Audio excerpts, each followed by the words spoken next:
Hi everyone, and thank you very much for coming to learn Torah together with me on this as part of this beautiful program, this Vayichan program. I just want to thank Rav Taragin Shlita for all of the hard work that he put in to make this program a reality, and of course to the Gedolei Torah that are participating and to lend it credence and give it stature that it deserves prior to Kabbalas Hatorah, to Hagon of Reuven Feinstein, Moriv Rabbi, Hagon of Hershel Schachter, Hagon of Victor Nevensal, Hagon of Yisrael Reisman, and I'm sure many others, and all the other wonderful speakers that are joining with us in this beautiful Limud HaTorah. Today what I want to talk about is the inyan of Kavod Hatorah. Recently we were having a conversation with Moriv Rabbi of Hershel Schachter, and one of the questions that we asked him is how Rabbanim should react to other Rabbanim who are behaving in ways that they believe to be inappropriate. Like, for example, if someone has not been keeping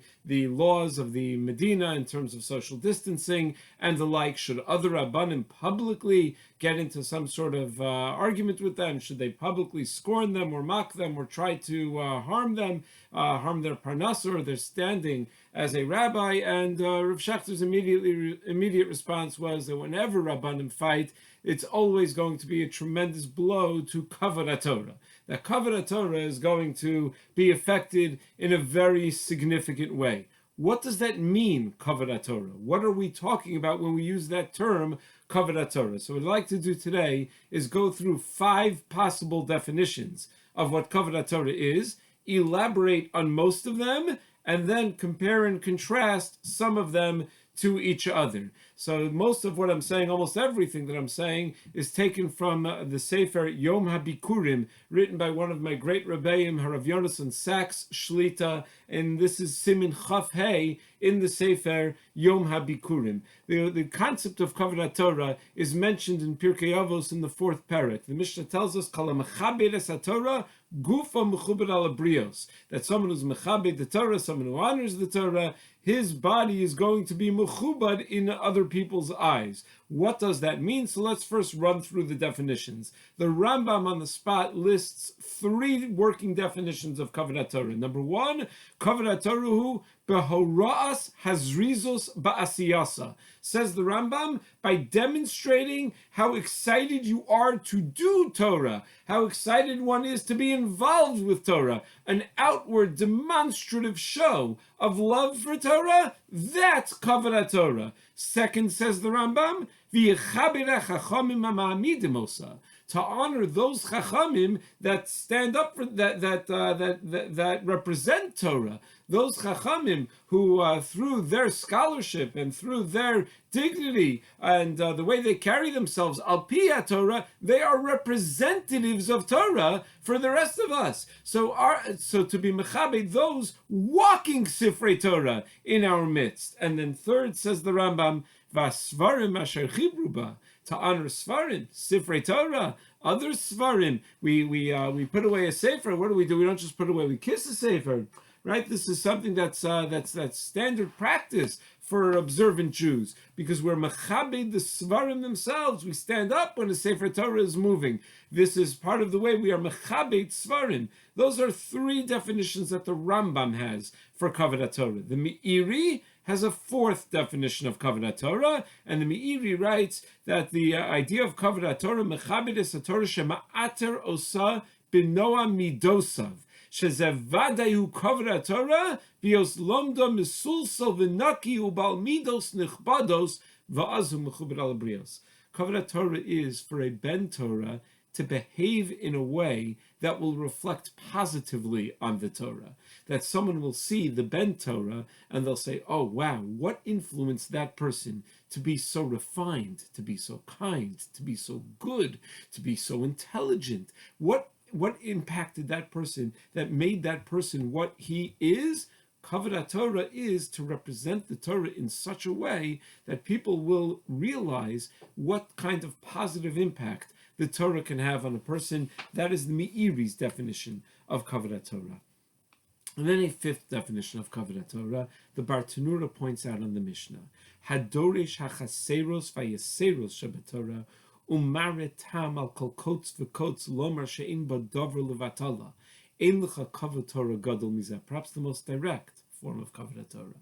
To honor the Torah by learning the Torah deeply, by appreciating the depth, all of the messages that the Torah say, not just reading through it or knowing that it's there, but to appreciate the lamdas, to appreciate the depth of Torah, how much Torah, how far, how deep Torah runs, all shivim panim LaTorah, to see that Torah is so dynamic, it's so big, it covers everything. That's Kavod Torah, and the more we delve into it, and the more we see, the more you learn, the more you realize you don't know, the more you appreciate how vast Torah is. That's also a form of Kavod Torah. So let's start analyzing one at a time. So the first element of Kavod Torah, as we pointed out, is Hora'as Hazrizus Ba'asiyasa, to show a zrizus in our action when we run to Torah. The Rashbetz, in his commentary to Pirkei Avos, points out that this comes through in a number of different contexts.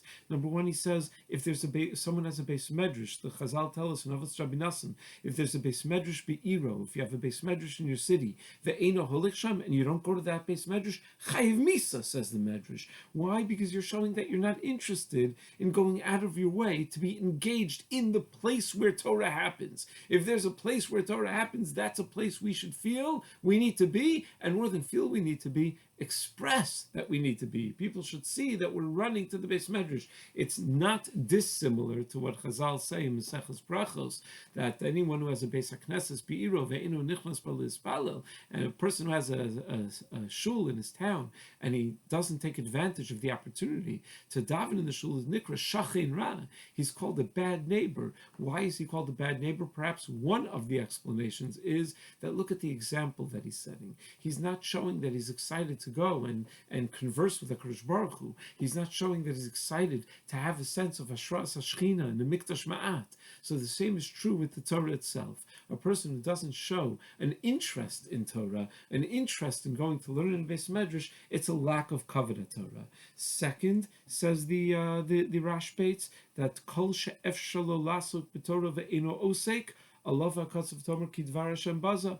The Gemara in Sanhedrin, Daf Tzadi Test, tells us that forget about the Beis Medrash for a moment. If you have the ability to learn Torah, you have all this extra time in your hands, all of a sudden there's no commute to work anymore. The hour you'd go back and forth, that you'd go to the city, and the hour that you come back from the city, that doesn't even happen. Even if you're fortunate enough to be able to work the same hours you used to work, what about those commuting hours? Now you have an opportunity to learn Torah, and if you take advantage of that opportunity, that's a Kavod Torah. You're showing that if you have. I remember once, when I was an assistant Rav in Shari Tefillah in Lawrence, Rav Birnbaum, Rav Shmuel Birnbaum, Zichrono Livracha, came to give a shir on a legal holiday. And one of the things that he said is that, throughout the year, people are busy and they're always doing things and they're running to work and they're running here. And we always have the taina that, if I only had time to learn, I wish I could learn. No, a legal holiday, you're off. You actually have the time to learn. Are you going to come to learn? If anyone knows anything about Rav Shmuel Birnbaum, it was Talmud Torah was the ikr in everything, in every Musar was in every. It was the ikr of his entire life. I read his biography just to emphasize over and over and over again the central role that Talmud Torah played in his life, and that's the Musar he was giving. If it's yesh biyado, you have the ability to learn Torah, so to Kavod Torah, to go and use all of that spare time to learn Torah. And the Rashbetz says, in a third way, Kavod Torah is demonstrated, that someone who's omed b'mavuos hamatunafos va'osek b'Torah, on the flip side, that instead of running and showing kavod, if a person learns Torah in an environment that is a disgraceful environment for Torah, that's an environment that degrades the Torah, so that's kidvar Hashem baza. That's the opposite of Kavod Torah. So that's type 1 Kavod Torah.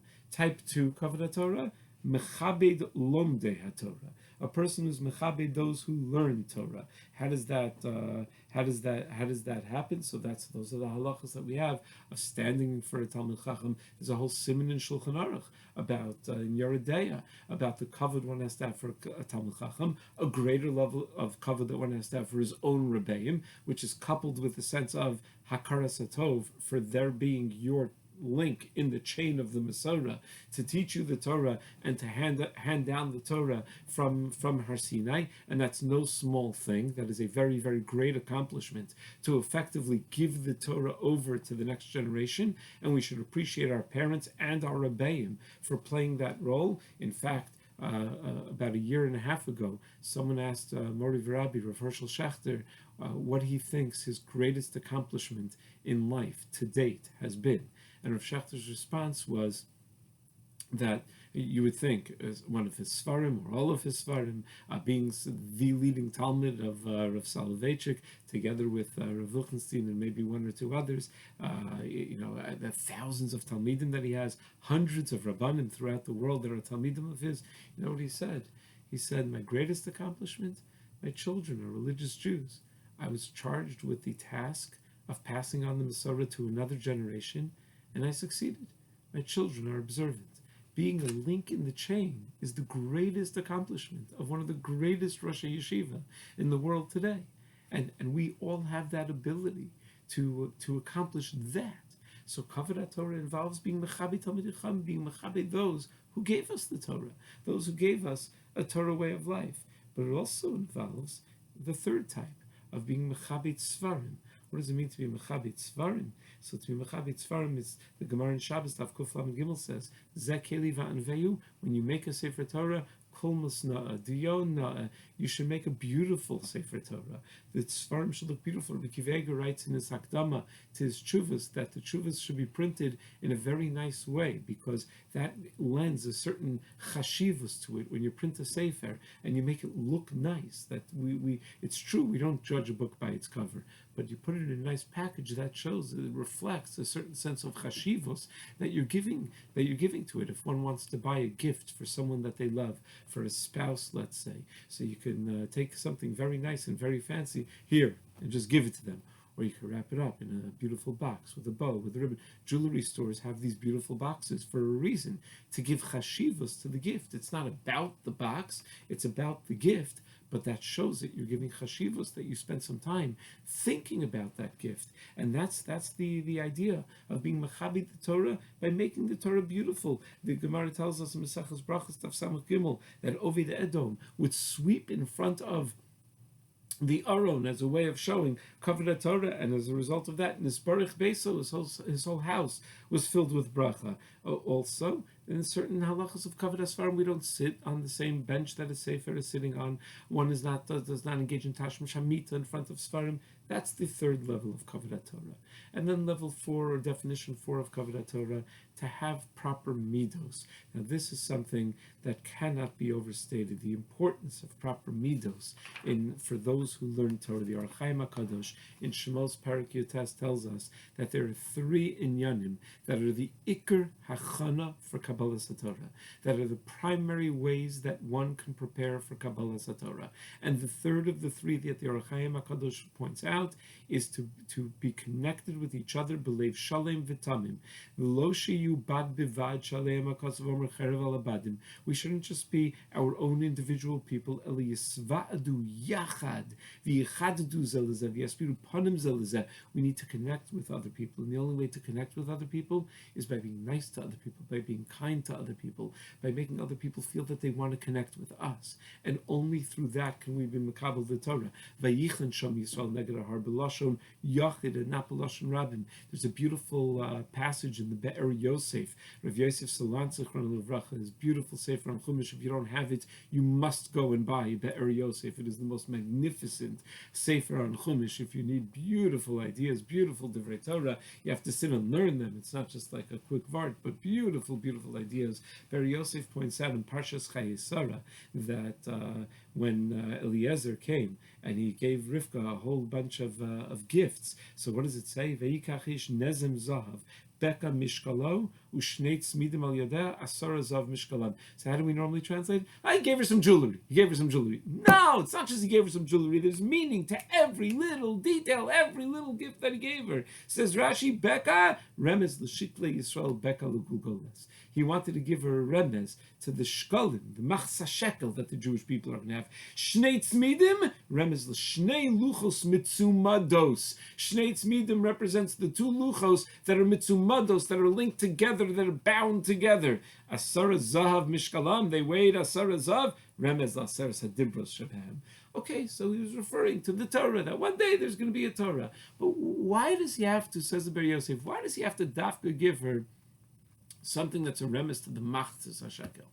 Furthermore, why does he have to give her something that's a remes to shnei luchos? Once you have a remes to aseres hadibros, the shnei luchos, and that the shnei luchos are mitzumados, would it be so bad if the two luchos were far apart from each other? The two luchos have to be mamish connected, they have to be right together. Why is that a remes that he had to give her at that point? Says the Be'er Yosef. The shnei luchos, as is well known, the Gaonim already pointed this out, is one of the tablets had the first 5 commandments, which are all ben adam lemakom. Even kibbut avim, the 5th commandment is ben adam lemakom, because Gemara in Kiddushin says that kol mechabed av v'ima. Hakadosh Baruch Hu says ki ilu kibduni, that I treated as if you are mechabed me, and so that's certainly related to ben adam gimel shutfin yesh ba'adam av v'ima. Hakadosh Baruch Hu, there are 3 partners in a person, and the parents are partnered together with the Hakadosh Baruch Hu. So there's certainly that element of ben adam lemakom when it comes to kibbut avim, and the other luach has ben adam l'chavero, has the 5 that are ben adam l'chavero. So, and that's why the when Moshe Rabbeinu comes down from Har Sinai, it says shtei luchos ha'edus, and Rashi points out luchos ksiv without a vav. It's written luchas, as if it was one luach. What does it mean? As if it was one luach, but they're 2. But the point is, says the Ber Yosef, to say that these 2 are really one. The ben adam l'chaver and the ben adam l'makom cannot be separated from each other. They need to be tzmudos. They need to be connected with each other. You can't have one without the other. You ever read the biography of the Gedolei Yisrael, who were great geniuses, and they and wrote beautiful svarim, and were poskei halacha. Look behind me on the wall: Rav Moshe Feinstein, Rav Eliashiv, Rav Meir Shapiro, Rav Yibadel Chaim, Rav Shechter Shlita, Rav Pam, Rav Shlomo Zalman, Rav Shach. You read the biographies. Did you ever read one that said, "Oh, he's a great genius, but just a mean guy, a nasty person"? Never. We always highlight ben adam l'makom, ben adam l'chavero. They always go hand in hand. One feeds off of the other. They need to be tzmudos. So Eliezer sees Rivka, right? And Rivka excels at ben adam l'chavero. Can you imagine giving? You know how much a camel drinks? You ever talk to a chayal? I spoke once to a chayal who was stationed in the Negev, and he had to water a camel. He had to bring water for a camel. Do you have any idea how much water a camel drinks? Just to fill our Poland Spring bottle at home, it's a whole avoda. To lift up that heavy thing, water is heavy. Water is heavy. You know what it is to bring water for a camel? And there are 10 camels that she brings to drink. And there's an able-bodied man standing there watching this 3-year-old girl do it, and she never once stops and says, "Hey, buddy, maybe you could help me out over here? You're just standing there watching me do this." The ben adam l'chavero that Rivka demonstrated through this entire thing, unbelievable, and how everything was so thought out. So what does Eliezer do? He's miramis to her. You're halfway there, but that half is not going to be worth anything without your other half. Without the ben adam l'makom of Yitzchak. Only when the ben adam l'chaver of Rivka can combine with the ben adam l'makom of Yitzchak, only then will you be complete. He gives her a remes to machzis hashekel. What you have now is a half, and you're going to get to a whole, but you need to realize the need for the whole. The 2 luchos are tzmudim. He gives her a remes to shnei tzmidim, that the luchos, not just that they exist, that they should be tzmudim, that they should be one, right with the other, connected to the other. And that's the element that a person has to have this sense of ben adam l'chavero, and that way he's mechabed the Torah. It's mechabed the Torah when a person has middos tovas. Rav Aryeh Lebowitz writes in his Lev Eliyahu in Parshas Vayichan that kal v'chomer for b'nei Torah, ben adam l'chavero is all the more important. That a person is a ben Torah, that everyone is going to appreciate where that comes from, that those middos come from being a ben Torah. Rav Aryeh Lebowitz points out, the pasuk says, "Vayakol Moshe kol hadas bnei Yisrael," and Moshe gathered all of the bnei Yisrael. Then afterwards it says, "Vayetzu kol hadas bnei Yisrael milefnei Moshe," that all of them left milefnei Moshe. Why do you have to say milefnei Moshe? Just say Vayetzu kol hadas bnei Yisrael. What's milefnei Moshe? That they went from milefnei Moshe. Of course they went from milefnei Moshe. The pasuk just said that Vayakol Moshe is called hadas bnei Yisrael. That Moshe was one that gathered them. Says Rav Aryeh Lebowitz, when you see a person walking on the streets late at night, on a Friday night or on a Saturday night, walking around stumbling over himself with a brown paper bag in his hand, you understand where he's coming from. He's coming from getting drunk somewhere. It's obvious in the way that he carries himself. Midatova meruba. You see a person who came from milafnei Moshe.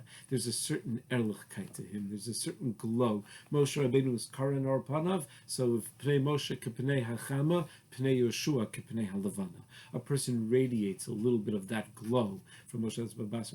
A person radiates a little bit of that glow from Moshe Rabbeinu. That's where it's evident where you came from, that you got that from being exposed to Talmidei Chacham, to Gedolei Torah. And then the fifth element of Kavod Torah, and that is the Kavod Torah of a person learning Torah deeply, of a person appreciating kotes v'kotes. The basis of that definition is a Rashi in Maseches Sota. The Gemara tells us in Sota Memtes, the very last daf of Maseches Sota. Some have the practice of learning Maseches Sota during the days of Svira, that Mishameh, because it's the right number of dapim, almost, because Mishameis Rabbi Akiva batal Kavod Torah. The Gemara says that once Rabbi Akiva died, we never saw Kavod Torah again. What does it mean we never saw Kavod Torah again? Says Rashi, Sheyanosein libo lidrosh kol kotes v'kotes shel kol os. Rabbi Akiva knew how to darshan every kotes on top of every letter. He knew how to darshan the crowns on the letters. And kolshkein tevos yiseros va'osios yiseros, and certainly to make a diuk in an extra letter, an extra word. Rabbi Akiva knew how to do that like nobody else. And that's Kavod Torah, to honor the Torah itself, like Rav Chaim Velazher says, Torah Lishma is L'Shem Torah. Kavod Torah is the Kavod of the Torah itself, the content of the Torah, to appreciate its depth, to appreciate its breadth. That's Kavod Torah. So the Rav Asher Weiss points out in Minchas Asher and Talmud Torah, where Rabbi Rav Asher Weiss points out, Hagoyin Rav Asher Weiss is also participating in this program, from what I understand, that Mishameis Rabbi Akiva batal Kavod Torah. Yeah, but it also says Mishameis Rabbi Gamliel batal Kavod Torah, and Rabbi Gamliel is before Rabbi Akiva. So if Kavod Torah was already gone, what was left for Rabbi Akiva? So he says, no, two types of Kavod Torah. There's type 1, that was Rabbi Gamliel. What was the mile of Rabbi Gamliel? The Gemara says in Megillah that B'yamei Rabbi Gamliel, everyone would stand up while they learned. An outward expression of respect, like running to the Beis Medrash we spoke before. Rabbi Akiva was type 5 Kavod Torah. It was the Kavod Torah of kol kotes v'kotes, of the depth of the learning. And that also is a Kavod Torah. A person wants to practice Kavod Torah. It's not enough to just, it's important, but it's not enough to just have great Kavod of Talmidei Chachamim. Again, very, very important to do so. I would say more than just important to do so. Whenever we make a siyum, we list the sons of Rav Papa, all of the sons of Rav Papa. Why do we do that? At a siyum, Rav Elyashiv Zichron Levracha has a beautiful explanation of why we dafka mention the sons of Rav Papa in his Ha'aros and Maseches Brachos. How many times in Maseches Brachos it comes up where there was a machlokas between two different shitos, and Rav Papa comes up with a way that both are correct, where we're machriya between the two in a way that we follow both of the shitos. Says Rav Elyashiv, you know why Rav Papa was zochet to have 10 sons who were all great Talmidei Chachamim? You would say because he was a great Talmid Chacham. It doesn't always work. A lot of times people are great Talmidei Chachamim, their sons are not great Talmidei Chachamim, and very often they're far from great Talmidei Chachamim. You know how he was zochet to have sons who were great Talmidei Chachamim? He was zochet to have sons who were great Talmidei Chachamim because of the kavod that he had for Talmidei Chachamim, that he didn't want either shita to be left by the side of the road. He wanted to incorporate all the shitos in one way or the other. The kavod a parent has for Talmid Chacham, that's something that's going to permeate the entire house. That's critical. But beyond that, a kavod Torah means to actually sit and learn, to actually focus on the depth of Torah, and not just, people have an expression, I enjoyed the shir. And it's very nice as someone who says shiurim sometimes, to have someone say, I enjoyed the shir, it makes you feel good. It's nice. But that's not all. That I enjoyed the shir. I sweated on the Torah. I sat and put it on mailus, and I worked because the Torah is worth my effort to find the depth of the Torah. That's a level of Kavod Torah as well. And one final point, we're running out of time. The Gemara Maseches Makos tells us, Amar Rava Kama Tipshai Sharinshi Dekaimi Mikami Sefer Torah V'Lokami Mikami Gavra Rabba. how silly it is that people stand for a Sefer Torah but not for a Talmud Chacham. Sefer Torah says, Arba'i Ma'kenu, that a person gets 40 malchus, came along Talmud Chacham and said, the Chazal came along and said, no, it's really only 39. What do you see from there? That Rabbanon are even greater than a Sefer Torah, meaning we're comparing type 2 and type 3 of Kavod Torah. What's greater, Kavod Torah of the Talmidei Chacham or Kavod Torah of the Svarim themselves, of the Sefer Torah? Yet there's a Gemara in Kiddushin that says the opposite. Lam Gimel Beis. Ma'u lam ne Sefer Torah. Do you stand for a Sefer Torah? Rabbi Chilka, Rabbi Simon, Rabbi Lazar Amri, Kal v'chomer. If you even stand for Lomdei Torah, Kal v'chomer, you should stand for the Torah itself. Sounds like Sefer Torah is greater than the Talmud Chacham. So which is it? Is the Talmud Chacham greater than the Sefer Torah? Or is the Sefer Torah greater than the Talmud Chacham? Answers abound. The Tosar Rush suggests that Torah is really greater. But the source to know that you have to be Mechabi Torah is a Kal V'chomer from Talmidei Chachamim. So it's to show that you know that you're supposed to honor a Sefer Torah and then not honor a Talmud Chacham shows foolishness. Because how did you know that you're supposed to honor a Sefer Torah? It's a Kal V'chomer from Talmud Chacham. Pnei Yeshua doesn't like that answer. He has a kasha on that answer, and he suggests that maybe there's a difference between different types of Talmidei Chachamim. That a Gadol Ador is on a higher level than a Sefer Torah, other people on a lower level. But then there's the answer of the Makna. And the Makna suggests that it depends who you are. A Talmud Chacham should honor a Sefer Torah because a Talmud Chacham has the ability to interpret what it says in the Sefer Torah. However, an Amaretz should honor, of course, the Sefer Torah, but to a greater level should honor a Talmud Chacham. Because an Amaretz has no ability. The Torah is a closed book for him. He has no ability to do anything with it. He needs Talmidei Chachamim to expound the Torah for him, and only through that is he going to come to appreciate to an appreciation of what the Torah is all about. So again, to quickly summarize, we pointed out that Kavod Torah is a very, very great milah. But what does it mean? 5 definitions. It means an outward expression of showing honor to the Torah. It means honoring Talmidei Chacham, who are the most HaTorah midor dar. It means honoring Svarim. We give a Sefer a kiss. We stand up when a Sefer Torah walks by. We make beautiful Svarim. It means that in our homes we have Svarim lining the walls, because that's what a person does when a person loves Torah. And that's a hallmark of a Jewish home. It means having middos tovos, that the way we behave, people are going to say, Ashrei Yeladeto, Ashrei Mi Shalomei Torah, if that's the way a Lomei Torah in fact looks. And it also means that a person learns Torah deeply. Be'ez Hashem, we should spend this Yom Tov of Shavuos having the proper Kavod of Torah in the days in advance of Shavuos, being meichen ourselves for the Torah. And we should appreciate and be able to learn Torah deeply. And Be'ez Hashem, very soon we should be able to do so in person again. We should be able to do so in a way that's going to continue to be a great Kiddush Shem Shamayim. Everyone should have a wonderful Yantif.